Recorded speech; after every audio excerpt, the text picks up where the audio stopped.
soon alright. You know you're soon alright. Blessed greetings, everyone. I'm here at my stepson graduation, high school graduation, here at the Wretchless Field.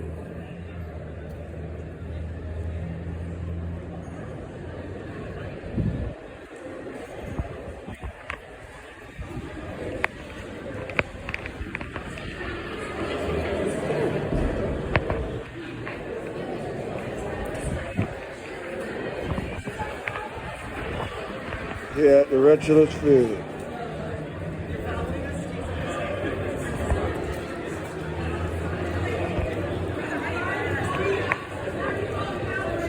This is East Hartford High graduation.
The task was on the right, not the left.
Has a great friend of Mark Scheinberg the president of Goodwin University.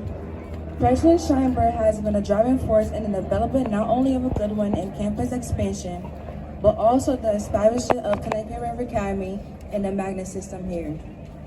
He is considered a leader and innovator in higher education and has expanded the scope of his vision to push schools for like ours. It is my honor to introduce President Scheinberg to share some words with us today. Please join me in welcoming him.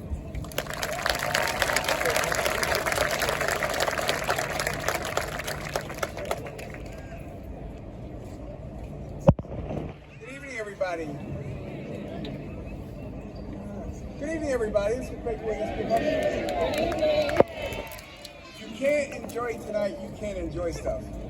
I have to tell you, this is what is before me is watching a dream come true. Many years ago, as many colleges, we were trying to think of what we could do to make the greater community become more served, especially in the educational realm. And for colleges, we spent a lot of time talking, because that's what colleges do, but we talked a lot about how some of the students coming to us, we didn't feel like had what it takes. People complain about what the skills are, but also people's attitudes. And instead of complaining about it, we said, why don't we do something about it if we can? And it was right at the same time when Chef was coming about. And so what you see before you is a community that looks like a community, that looks like the kind of community that we want to be part of. And so for us as the university, it is always a joyful thing to watch where you guys are going. You don't become the Goodwin, but the fact is that you're going to go someplace, you're going to do some special things, and a lot of that's going to happen because of all the things that you've gotten here. So that I get to go first, I get to say things that people would like to say with seconds. First of all, if I could have a round of applause for your faculty and staff who have been with you each step of the way.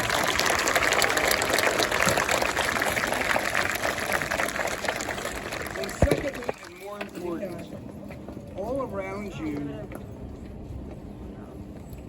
let me step back a second. We do this thing at a Rentschler rather than a small auditorium. And we do that because we don't like the concept of giving out 2 or 4 tickets. You have to pick out your favorite people in the world, but only those people that come and see you make a milestone like this happen. We're here because it's expansive. So that all the members of your family who want to be here and with you get a chance to be here and with you. I saw a lot of shirts of proud uncle, proud mother. Look at this. These folks are not playing. These people are with you, have been with you the whole time, and you are making them enormously proud. And I don't want you to miss that, because these moments pass so quickly. Those of us that are old know that. But for you, it becomes all the more important. And the fact that you finished here and did so well is also your lesson too, because it means that going forward, there's so many more things that you will be, that you'll be able to finish. Words, world languages. Where they differ is in those other things they teach you. All my friends from college came from the same prep school. They had a motto there. It's character before career. And the school focused on character.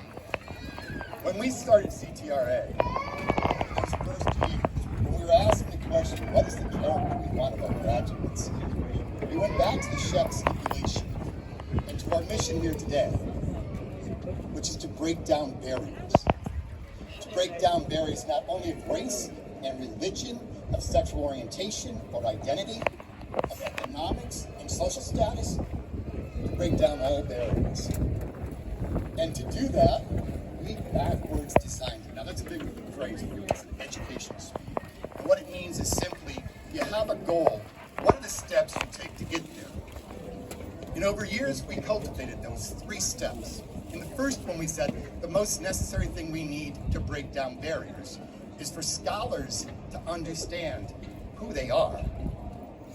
Are you an introvert or are you an extrovert? Do you like sports? Do you like art? Do you like nursing? And the second part of that is, where are you from? Who are your people? And we call that first step Self and Global Awareness Magnet Standard 1. To me, that step is epitomized at the end of freshman year when I stand in the entrance hall and the scholars from ICC have their masks there. What's great about the masks that I love is we take away all those instant judgments on people where I'm defined by my height, my weight, the color of my skin, how much hair I have, how I speak. And we flip it to the scholars and say, what's important to you? And before I can bring any biases to it, I have to interpret what you're saying on your mask. And out of that comes respect for diversity, our second Magna Standard. But the third Magna Standard, as you're well aware, is the need to take action. And the truth of the matter is, with action, inaction is action and will lead to results too. I would like in my final moments with you to talk about the second Magna Standard, respect for diversity. When I started on this journey 13 years ago, never in my lifetime would I imagine there would come a time where diversity was trivialized, where diversity was demonized, and where diversity was weaponized as it is today, not just in our country, but around the world. Long before I was a principal, an educator, a filmmaker, I was a farmer. I grew up on a farm, and I knew if you grew the same crop in the same field year after year, you would destroy the soil. There was no way you could sustain it. You have to rotate your crops. You need diversity of crops in your fields. If you're planting a garden and you just plant tomatoes, you have to do a lot of pesticides. Throw in some marigolds, throw in some basil, and you'll have nature take care of itself through diversity.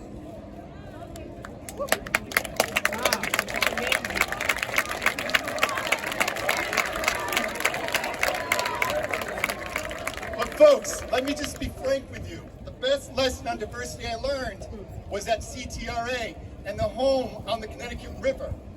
Anybody who has been in Mr. Benson's room, Miss Young's room, or Mr. Rose's room has looked across the river, and Brainerd Airport has cut the trees in half. They have not removed the trees.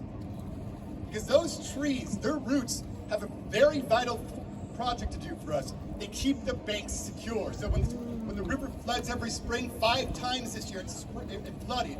When it recedes, it doesn't take the rocks and the soils with it that makes up the banks. Those trees keep the soil, the bank in place, keeping the river safe and the life on the outside the river safe. They're vital to what we do, but we know this one thing. If all those trees were one kind of tree, say oak, and the gypsy moth and caterpillars came and destroyed them all, there will be no trees, no river, no banks. It would all be one thing. Life would change dramatically for the worse. But when you plant the oak with the maple, with the white birch, should the gypsy moth caterpillar come, they will survive. The banks will survive, life within the river and outside the river will survive. I do not understand how we have yet to learn as a civilization that if what is true of nature is also true of us in the societies we create.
Dixon.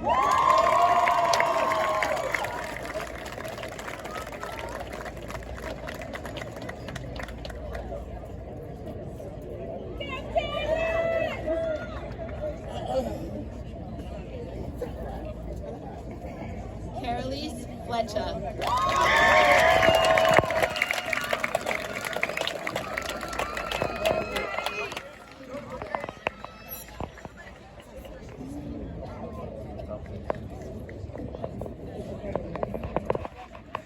Keontae Kerr.